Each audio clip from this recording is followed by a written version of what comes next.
Yo, the tale of Peter Rabbit by Beatrix Potter. Well, throw a little ghetto in to make it odder. You might wonder how I'm gonna make this funny. Well, run for your money. It's a ghetto bunny, sonny, yeah.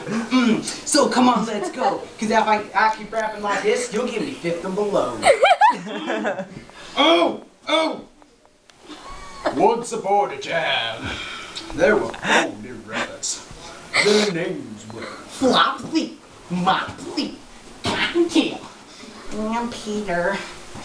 They lived with their mother on the sandbank under the root of a very big fir tree. Now like this, said old Mrs. Rabbit. Old Mrs. Rabbit?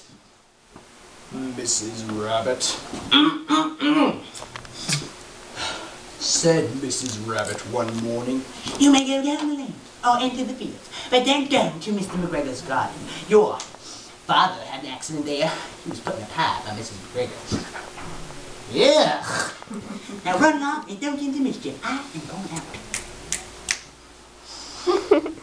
Now, Flopsy, Mopsy, Cottontail. Whoa. Good little bunnies went down the lane to gather blackberries.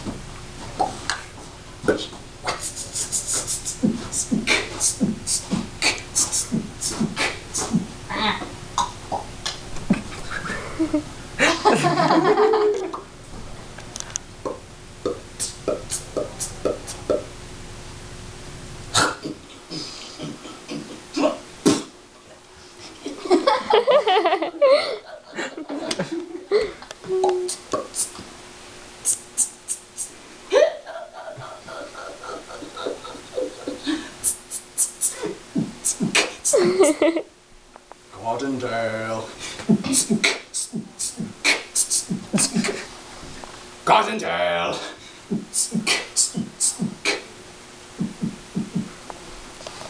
Cottontail.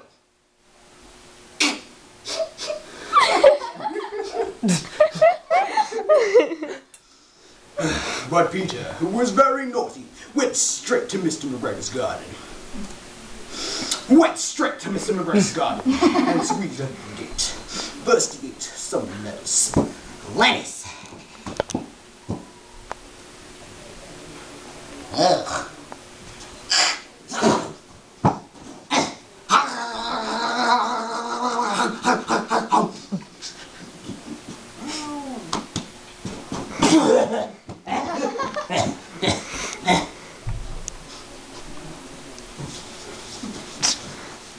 Next he ate some French beans.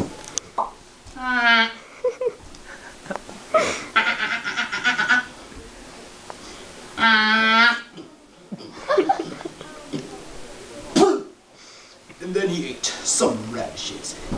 Radishes.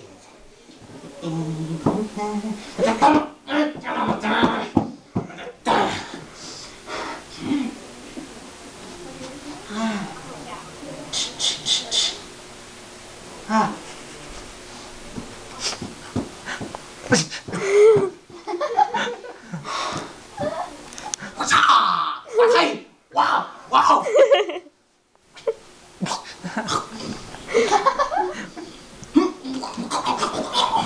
And feeling rather sick, he went looking for some parsley. But round the end of a cucumber frame, who should he meet but Mr. McGregor? Mr. McGregor was on his hands and knees, planting young cabbages. But he ran up, spied Peter, and ran after him, waving his rake, shouting,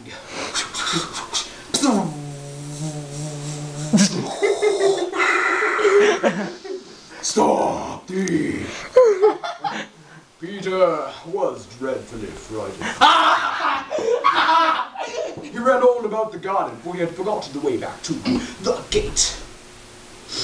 The gate! He lost the shoe among the cabbages.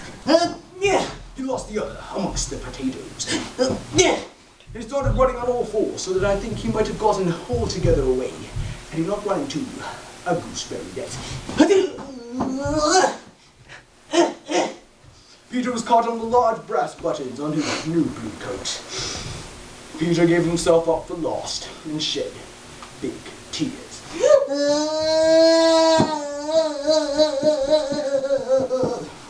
who was overheard by some friendly sparrows who implored him to exert himself. Exert!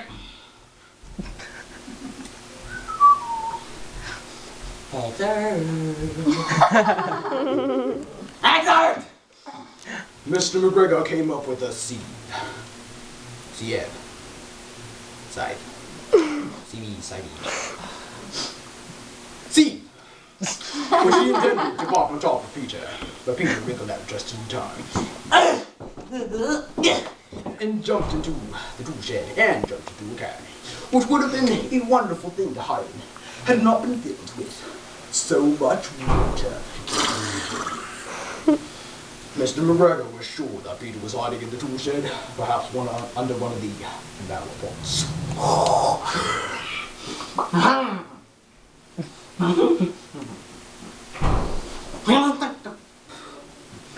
Presently, Peter sneezed. And Mr. McGregor was onto him in no time. Peter jumped out the window.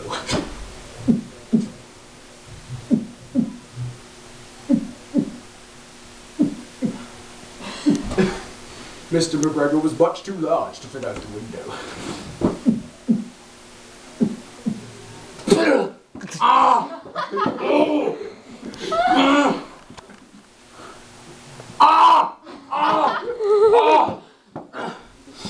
And he was tired after chasing after Peter, so he went back to work. After a time, Peter began to wander around. Lippity, lippity, lippity, not going very fast. Lippity, lippity, lippity,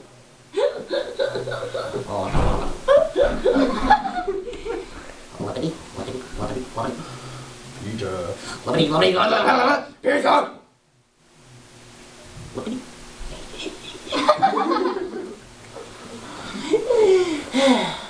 He came upon a door of the wall, but there was no room for a fat rabbit squeeze underneath. Fat rabbit? Fat rabbit. Yeah. He began to head back towards the tool shed, but he heard the sound of a hoe. It was Mr. McGregor. Hoeing onions.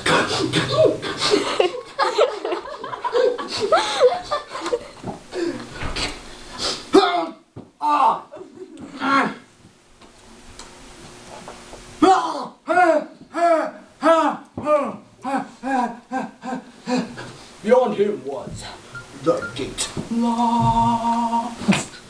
Peter got down very quietly.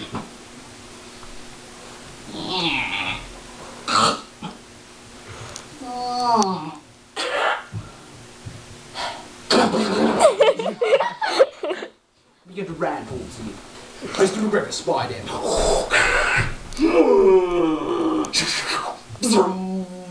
But Peter didn't care. He squeezed out of the gate and ran all the way home.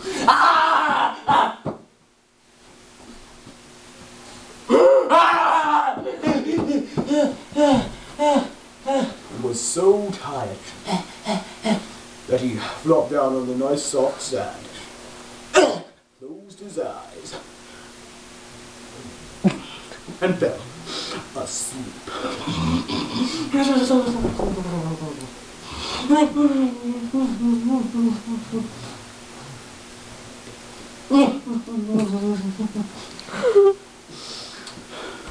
His mother was busy cooking. She had wondered what he had done with his clothes.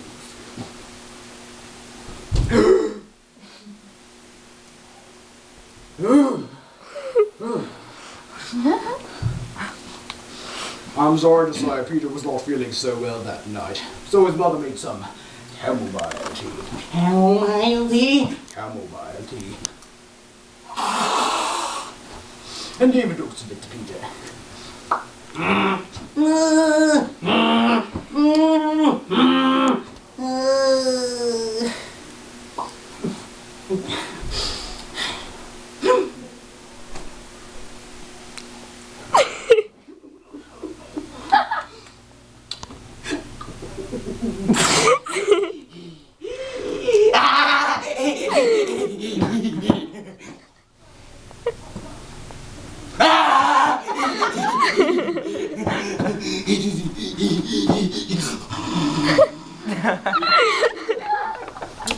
However, flopsy, mopsy, cottontail, cottontail.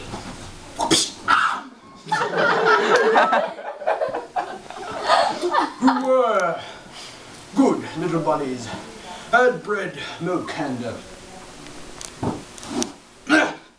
blackberries for supper.